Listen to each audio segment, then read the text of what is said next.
has taken into account the narrowing of the A428 to a single lane at the junction of the A14 and the 428 when the new Girton interchange is being remodeled. Because when that first was put in place, it was apparently supposed to be temporary, but we have been informed that that is not going to be permanent. And that has actually begun to cause a lot of tailbacks down the A428. Bearing in mind, people will be trying to avoid that. We now have a situation where the cars are backing up to Madingley Hill and could already start backing down the exit, exit Slip Road as you come to Madingley Hill. And this was something that the Atkins report of June 2015 also identified. And I would appreciate a straight answer, please.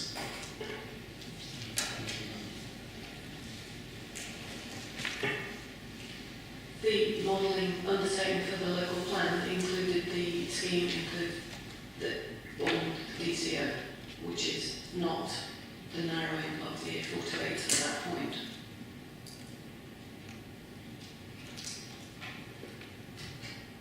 Okay, so if you're modelling the interior into account and that is not going to be a permanent feature, how do you propose to solve the capacity problem that will be created?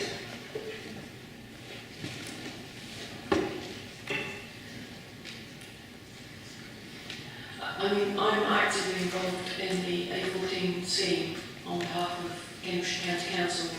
I'm not aware of that being a permanent change, but that is a Highways England road. I'm afraid that's not something that Cambridgeshire County Council has any control over. Well, I'm surprised that you're not aware of that because there was a public meeting that took place in Hardwick about 2-3 months ago about this particular issue, and it is a problem already, and I would suggest that you need to look into that. If that is not taken into account in your modelling, then we have a serious problem approaching.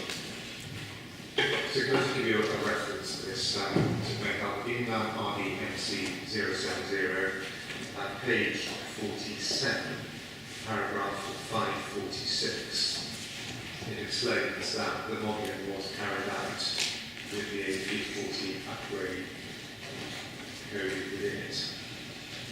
And that's a bit further, that is the A14 upgrade as it was last developed in consent. Change it the board, that would have to be. If there is future change, that's not a highways. Anyone wish to speak? Thank you, sir. In order to ensure the delivery in this context of transport modelling, the previous discussion just a second ago raised the question, is the modelling going to take into account the delivery realities of a particular set of proposals, or isn't it? And it seems to me a very relevant proposition that we must bottom at this inquiry. If those realities have been taken account of, then the modelling is going to be that much more accurate and meaningful. And if the modelling is there, for example, as it is, to arrive at the most sustainable pattern of development, it's going to be that much more accurate, informed, robust. Conversely, if those good delivery realities are not taken account of, and we've just had a perfect example in the A428 corridor, the opposite will apply. It's bound to be the case. It's nothing other than simple physics. This isn't about box ticking, and I've taken this and there's reference to that and all the rest of it. That is a simple point of substance about the value of the model being adopted.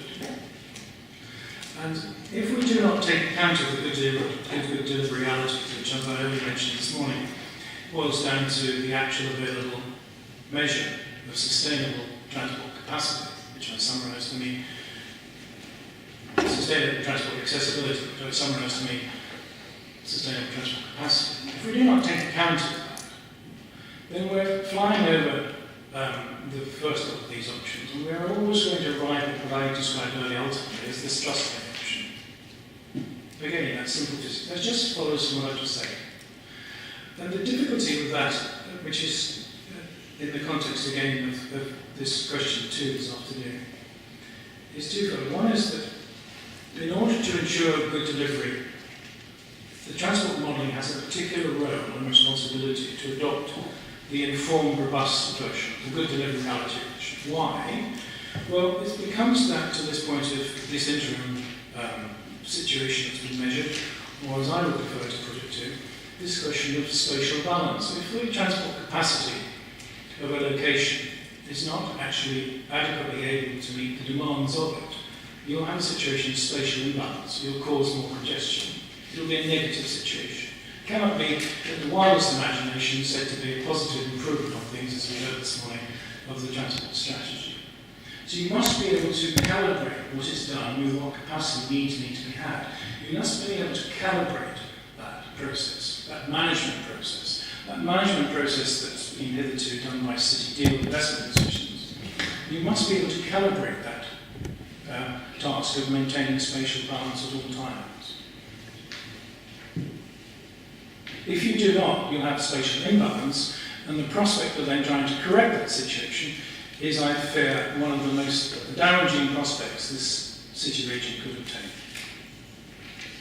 And I pose the question in my paper, has the CB1 area of Cambridge, Station Road area of Cambridge, already reached a position of spatial imbalance? I also ask if and when will Adam works. Now, you don't know, with great respect, sir, the answer to those questions, because those questions have not been addressed, because we haven't got to the good delivery realities of what needs to be had and involved in order to address them. Does Cambridge need to know the answer to those questions? Of course it does, because how on earth can we possibly expect to deliver this spatial strategy, or a second, or any other spatial strategy, without it? So my point here is quite simple, that if we choose to adopt a different planning strategy, planning process, if we choose to ignore sustainable transport capacity in our decision making, we are only fueling what will inevitably end up as some very dangerous decisions about spatial imbalance. The other side to this, if I just may briefly carry on, is that local development options, this is paragraph 47 in my paper, local development options not yet supported by proven local sustainable transport capacity to Cambridge city centre, North East Cambridge, high on verbal aspirations, low on actual transport sustainable transport capacity. All of the urban fringe redevelopment proposals, all of them need to prove or disprove sustainable transport capacity in order to make a case. All of them. That's what the SDSR says when I started this morning. All of them. You haven't got the evidence. You haven't got the good delivery realities factored in. This lack of coherence between plan content and the evidence base needing to be had for that plan content isn't just something that's inconsequential. This is absolutely fundamental to the planning process that's being put in front of you with the request for just listen, please see it as sound. It cannot be sound for Cambridge to not know how to address these issues. Ultimately, and this again is the point of my paper, at question 44, paragraph 44, ultimately it goes to the question, what kind of Cambridge? And if you do not have all of the options out there, good and bad, qualitative, quantitative, informed by sustainable transport capacity evidence, you are contradicting what Councillor Lewis Herbert said and what I have been banging on with others this morning have said. And yet that is the situation that we have around Cambridge and in Cambridge. We do not know what sustainable transport capacity is, and we do not know what kind of Cambridge should be had as a consequence of that capacity and the inherent risks involved and so on. But these are not, as I said, these are not inconsequentials, these are really fundamentals. Thank you.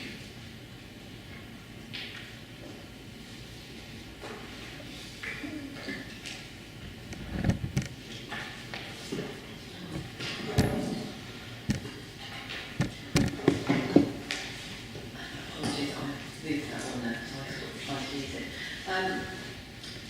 Well, the council's view is that, and I believe the view of the Highway Authority, is that we feel we have fully and appropriately and proportionately considered the transport facet of sustainable development, and that has informed, we believe through the evidence base we have provided and supporting the plans, consider the appropriate development strategy for this area, taking account of a whole range of factors that are significant to both the delivery of growth, sustainable growth and quality of life in this area. And transport is an important one, but it is not the only one.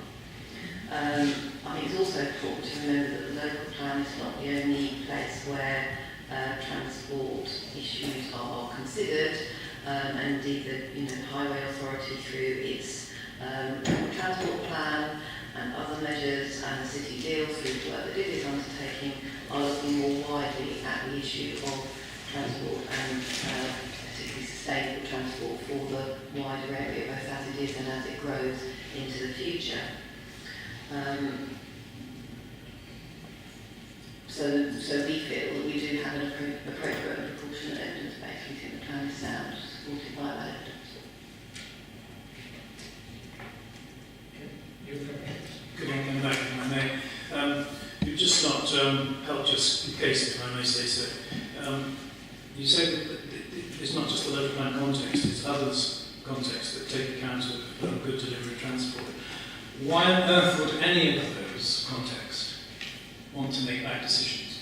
How on earth could they make the right decisions without sustainable transport capacity? It doesn't follow.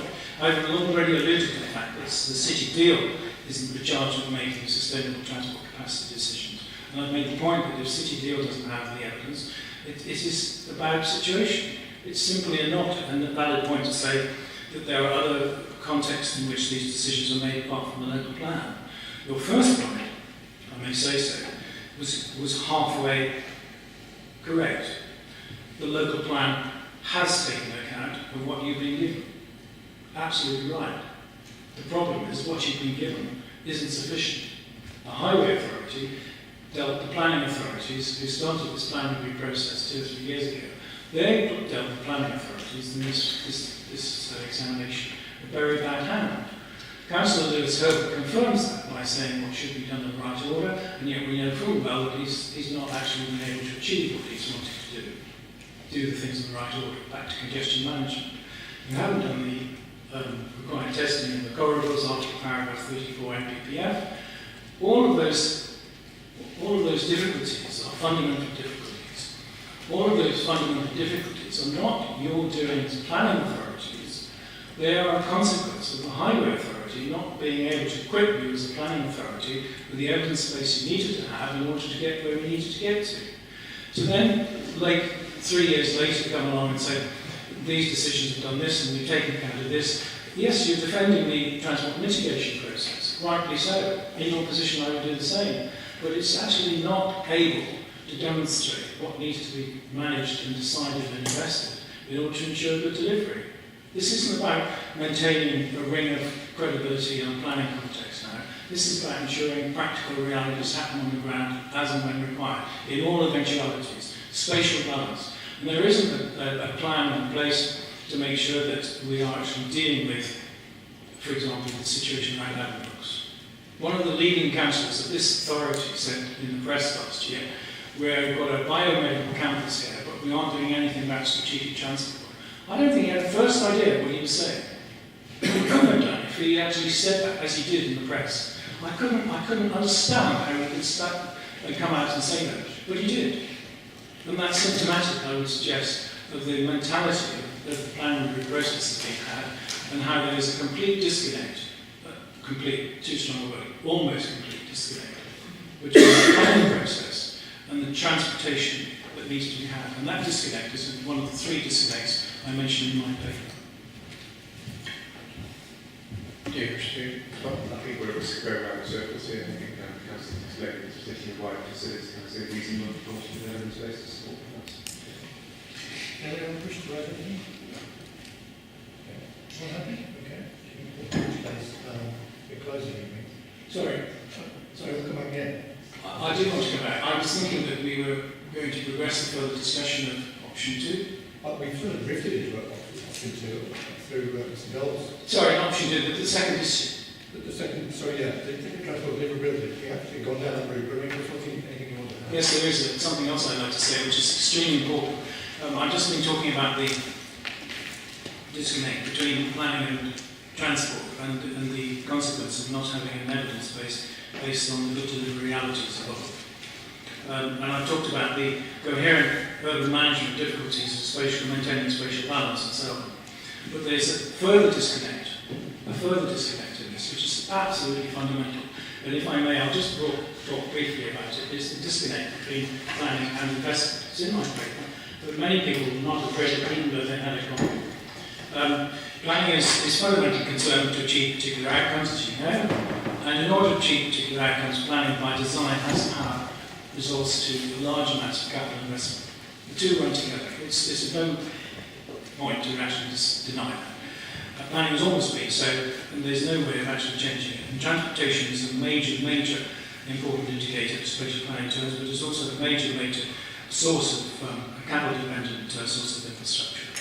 That's not to deny schools, hospitals, and so on, but it is the case that in this spatial planning context, transportation is important, and capital sufficient for spatial planning for transportation infrastructure is an absolute must. I point out in paragraph 52 that the estimates of local investment vary, but the City deal to 2014 put a figure of 1 billion for the period of 2030. As you will know, so the existing City deal talks about up to 200 billion more in 2020 and again in 2025, with the existing 100 million to hand. That's a total of up to 500 million. So up to means potentially less than that. With the rest of the world, on their own figures, that means that a substantial amount of additional investment capital must be procured. Must be procured. No option, must be procured. Now, this 2014 City deal is also up to, as I just mentioned. So there's inherent uncertainty about whether it is £500 million on their own figures, or more than that. And it could conceivably be more than that. The second thing to mention is in this context is that up to in 2025 and up to in 2020 means that there's that lack of assurance about the ability to procure investment, even from City deal, over an extended period. Potentially this could go on until sometime after 2025. That is totally inconsistent with the best requirements for good delivery, because of the long lead times inherent in transport infrastructure. So the only safe conclusion one can reach is that good delivery of planned content requires procurement of a substantial amount of additional investment capital as upfront and as assured as possible. That's the only safe conclusion that this authority and the City Council can reach. If I may continue just laboring this point just briefly, the existing City deal is actually predicated on what's known as economic impact assessment, which is basically a judgment about the ability to provide economic development in previous years. And that is held as a generalised indicator of the ability to actually deliver economic development in the forthcoming years. An EIA, economic impact assessment, is what's required in the City deal, and ultimately it's a government macroeconomic decision as to whether that money will be had or not. Read the paper any day today, and you'll see why that's the case. Read the same paper and you'll see why it's not going to change. So, by implication, if you're going to successfully deliver this planned content, it must be fundamentally necessary, fundamentally as a fundamental need, to actually be able to procure more investment capital. And that investment capital can only be procured by risk-based capital investment sources. Risk-based as opposed to the EIA process, where basically it's a macroeconomic decision of government to actually advance the money. Risk-based. The investment community is about assessment of risk, and investments are made based on the proposition that you will obtain an investment return. So, in order to actually produce a case for capital procurement for the at least £500 million of additional investment that's needed for this plan that you're examining, it is essential that we have a business case in order to procure that investment. Now, I would stress that this investment doesn't really matter whether it comes from some city biscuit in the City of London, or it comes in the form of an extra increase in rates paid by the local business community. They're all a value judgment. The proposition is, give us your extra money and we will give you an investment return in the form of good delivery of planned content. It doesn't make a difference where you fit in that investment community spectrum. It doesn't make a difference. You're all basically saying, being told by the planning authorities, and then in this context you deal with, invest with us, here's our business case, and we will give you an investment return. PFI is a clever way of trying to give an investment return, but that's beside the point. That is the basic proposition. Now, in order to produce a business case for a spatial development plan, a spatial project, a Cambridge development project, two things are required. You must be able to demonstrate that you've got the best option for development, as in any business case. You must be able to demonstrate that. There's no point in coming to see an investment community saying, well, I've decided to do option B instead of A, because although option A is best, I think I like option B because it's the west side of Cambridge. And I like the west side of Cambridge. I don't like the east side. That's no substance at all. Nothing at all. You must have sound evidence about options, why you're getting to the best option. And that takes you full square back to what we were talking about this morning, about the importance of most sustainable pattern of development, and why the sound evidence about sustainable transport capacity must be factored in. But there's a second reason why that must be so, because if you're an investor, you want to know that although you've got the best option, can it actually be delivered?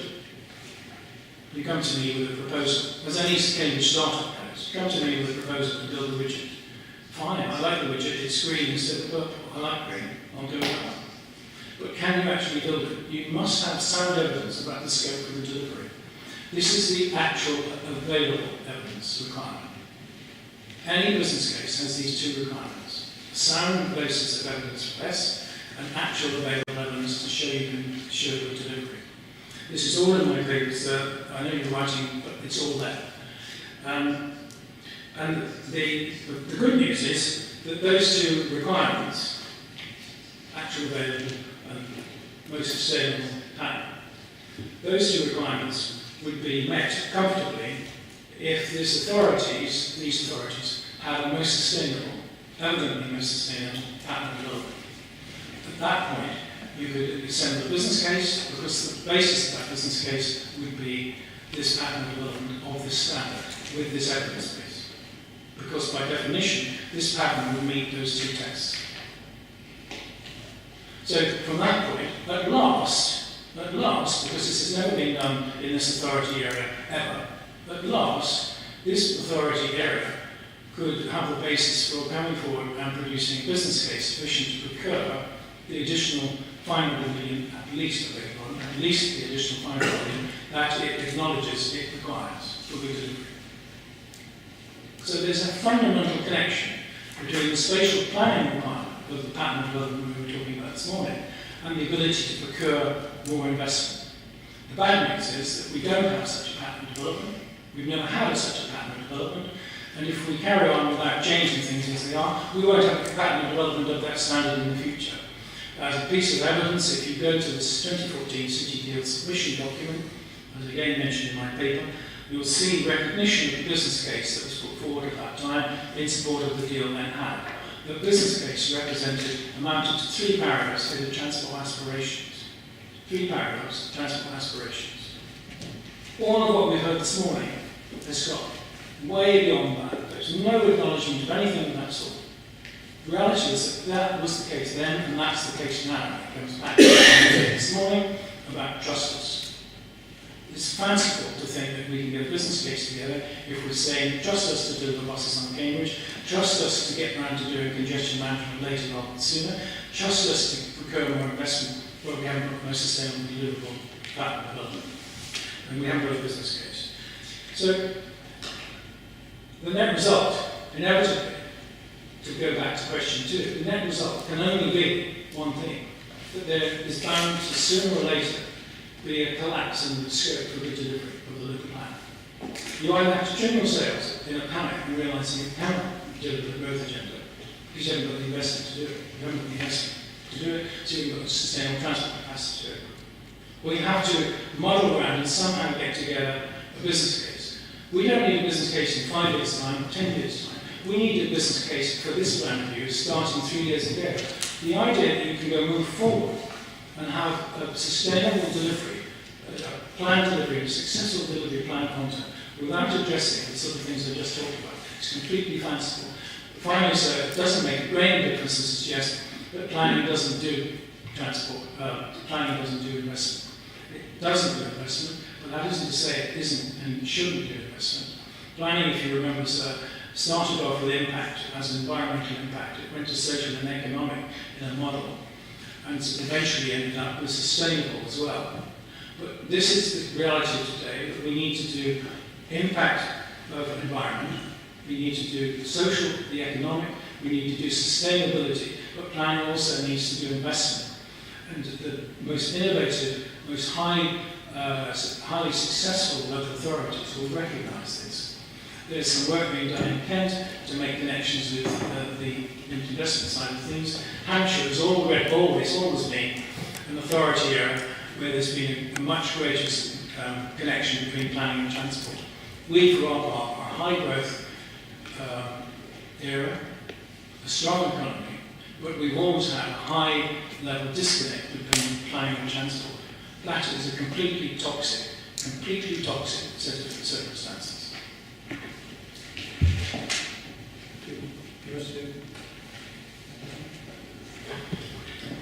Thank you. I think it's important to emphasise that deliverability of the development strategy has been an integral part of the work we have done in putting the plan, both plans together. We have identified the infrastructure needed to support the development proposals in the plan and how that will be funded. We prepared infrastructure delivery studies and viability studies. We've explained how the city, we've explained funding of those schemes in our, particularly in relation to new settlements in our new settlement statement, SC6. We have, in the context of City Deal and how that funding will come forward, and particularly how the future tranches of money will be released. We have provided information on that in our matter SC6 statement, and that has been confirmed and explained in more detail by the City Deal Director at that matter SC6 hearing.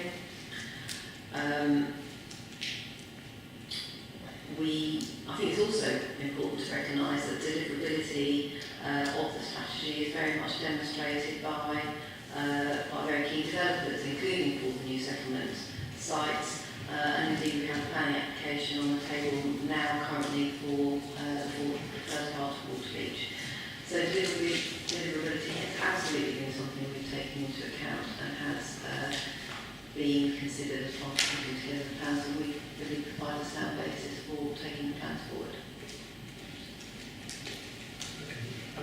Do you mind if I just come back? One slide. The second part, developers do not give a fig to people polite about it, whether there's scope for this or that. If they feel that they can make some money, they'll do it. The notion of holding up developers' intentions to do this or that as an indication of soundscope, that doesn't hold water at all. So far as everything else that Mrs. Hunt mentioned, with great respect, you did not mention at all the 2 points that I was seeking to labour, namely the importance of actually getting to actual available evidence and the importance of sustainable transport capacity in order to produce the most sustainable transport capacity in order to get the most sustainable pattern. You ignored those 2 points, and essentially the point you were making was the point we heard all day long, which is we've done lots of stuff, and the things you want us to also do, we can't do, and we haven't done. And so the proposition in front of you, again, is trust us. Thank you. Mr. Martin, I'm going to make a procedural point. You're round the table here because you made representations to the council's modifications back in late 2015, early 2016. Now, strictly speaking, we should only have allowed you to address your concerns about the modifications. We've given you a much wider scope than that, and it's quite clear that you you missed the opportunity to make representations when the plan was published back in 2013. So I've given you a lot of scope to go beyond where probably I should have stopped you, but I'm going to call a halt to it now. We've got your paper, we've heard what you've had to say, but I'm not going to let it go any further. Madam, I'm most grateful. Thank you very much. I understand the point you're making. For the record, I did make representations of this kind at the very outset of the plan review process. Okay, well, I know you're a chartered town planner, so I'm sure that you understand that the important point is the publication stage. Thank you. On the basis of everyone happy? Okay. I formally close the hearing. Thank you for your attention. Adjourn the hearing. Adjourn the hearing until tomorrow morning at 10 o'clock. Well, sorry, I don't want to continue long. I just, as I have done before, produced some short notes because we've been allowed to sum up our position.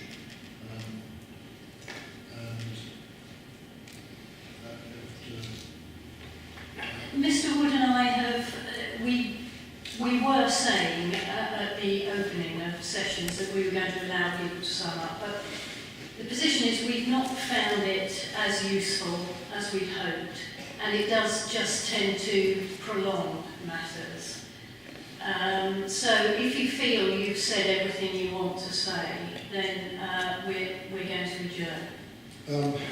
Well, I'm very happy to put it in writing just because it is actually, I have put it in writing. I haven't printed it out because I thought we should get a short journal now. Now we need to do that. But it's about 4 pages long and just been aiming at what to the points that we made.